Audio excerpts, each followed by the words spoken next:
Hello everyone. நம்மளுடைய subscribers நிறைய பேர் கேட்டாங்க. ரீசெண்டாக இப்போ டப்ளின் பக்கத்தில் இருக்கக்கூடிய கூலாக்குங்கிற இடத்துல ஒரு ஆன்டி இமிகிரேஷன் வந்து அட்டாக் போயிட்டுருக்கு அப்படின்னு சொல்லிட்டு ஒரு வீடியோ வைரலாக போயிட்டு இருந்தது. நம்ம கமிச்சு இதோட உண்மைத்தன்மைன்னு கேட்டிருந்தாங்க. ஸோ அதை பற்றின வீடியோ தான் உங்களுக்கு நான் வந்து ஷேர் பண்ணுறேன். நான் இது மெயினாக எதுக்காக அப்படின்னா, அங்கே இருக்கக்கூடிய மக்கள் வந்து அந்த கவர்மெண்ட், அதாவது ஐரிஷ் கவர்மெண்ட் வந்து அகதிகளுக்காக கட்டப்படக்கூடிய அந்த கன்ஸ்ட்ரக்ஷனை வந்து எதிர்த்து வந்து போராடுறாங்க. காரணம் என்ன அப்படின்னா, அந்த இடத்துல வந்து அகதிகளை வந்து நிறைய பேர் வந்து கொண்டு வந்து இங்கே ஸ்டே பண்ண வைக்கிறதுக்கான முயற்சிகள் வந்து கவர்மெண்ட் எடுத்துகிட்டு இருக்கு. அப்படிங்கிறனால அதை எதிர்த்து வந்து இந்த போராட்டம் நடந்துட்டுருக்கு.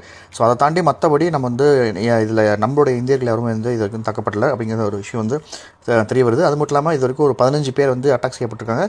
அதில் ஒரு 9 பேர் பக்கம் வந்து கோர்ட்டில் வந்து ப்ரொடியூஸ் பண்ணியிருக்காங்க. ஸோ அதுக்கான கண்ட்ரோல் எல்லாமே மெஷர்ஸ் எடுத்துகிட்டு தான் இருக்காங்க கவர்மெண்ட் சைட்லேருந்து. ஸோ யாரும் பணிக்க வேண்டாம். ஸோ உங்களில் யாராவது டப்ளின்லேருந்து நீங்கள் கூலக்கு வழியாக ட்ராவல் பண்ண மாதிரி இருந்தால் தயவு செஞ்சு கூலக்கு போகாதீங்க. ஸோ இது வந்து அவேர்னஸ் வீடியோ. ஸோ யாரெல்லாம் உங்களுக்கு ஐலாண்டில் இருக்காங்களோ, ஸோ ஐலாண்ட் வர போகிறீங்களோ, கண்டிப்பாக இந்த வீடியோ ஷேர் பண்ணுங்கள். So will see you now next video. Bye bye.